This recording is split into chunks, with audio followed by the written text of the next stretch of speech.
Science fact or science fiction? You ever watched a movie and asked yourself, does that technology exist? Can that really be done? Well, this is the show where we break it down and tell you how. I'm Mark Cox in the AV Phenom, and you've just tuned into AV Phenomenon.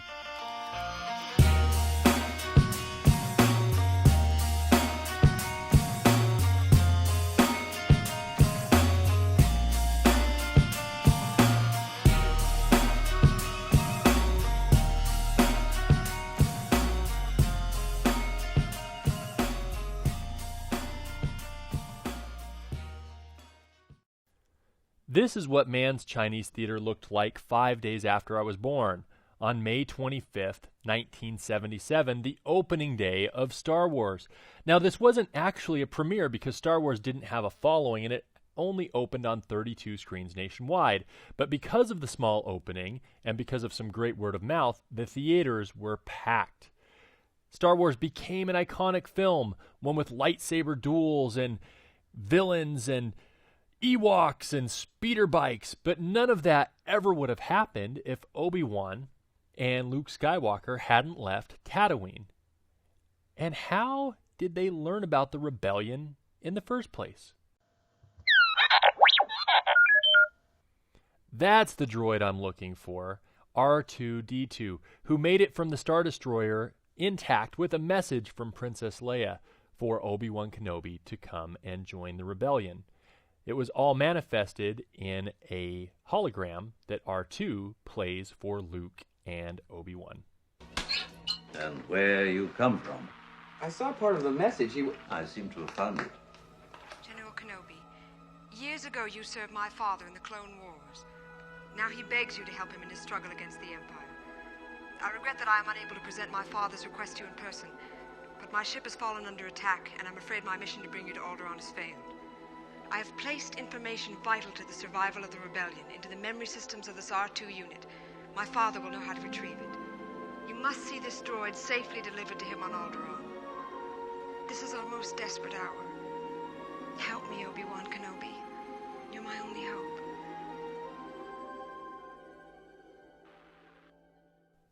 So this is where we get into the fact versus fiction portion of the show. Can we produce a Leia-style hologram using today's technology?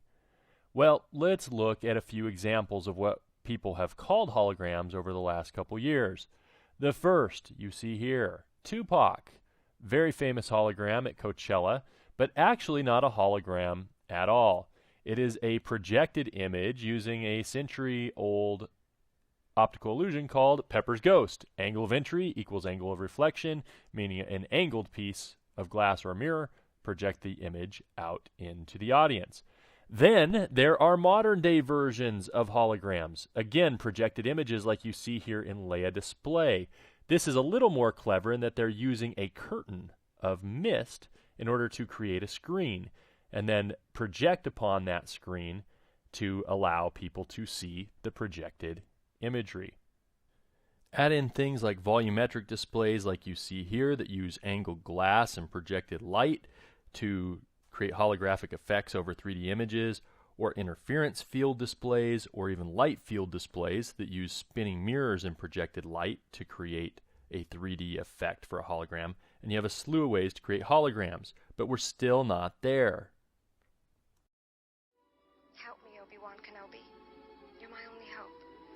The answer is that R2 is obviously projecting this image from the lens on his chrome dome, and the only way he'd be able to do this would be with a laser.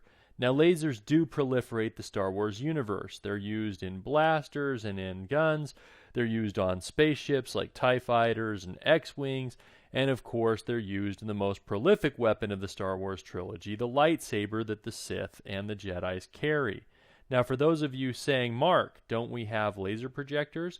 Well, we do, but they're different. The laser projectors we have either use a single color or a triple colored laser, and they go through a light engine bouncing off a DMD or going through an LCOS or an SXRD chip or an LCD engine.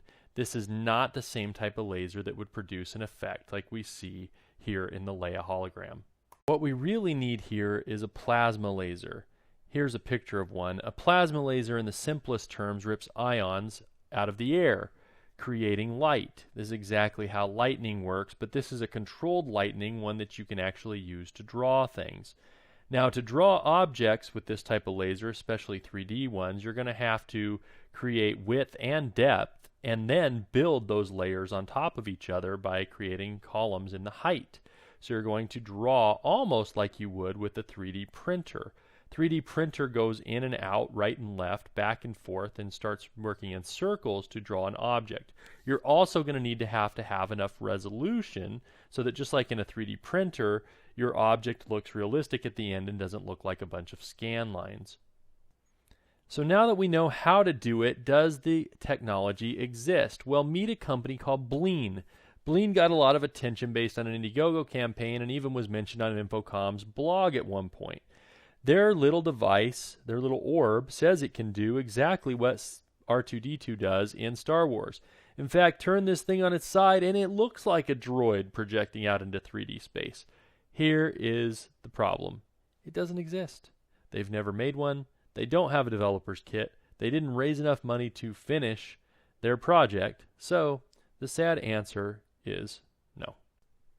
There are other plasma laser systems out there, but they use tightly controlled volumes of gas, and they're monochromatic, typically green, so they don't quite get us there either. The answer is that no, we can't do the Leia-style hologram today, even though Star Wars happened a long, long time ago in a galaxy far, far away.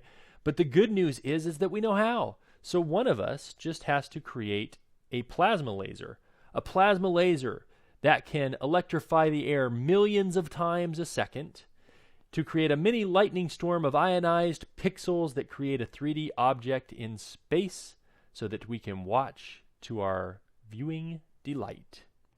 Until then, have fun navigating HDCP 2.2 on your UHD TVs.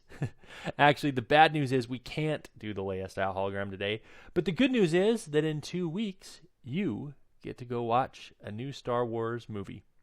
This is Mark Coxon, and this has been AV Phenomena.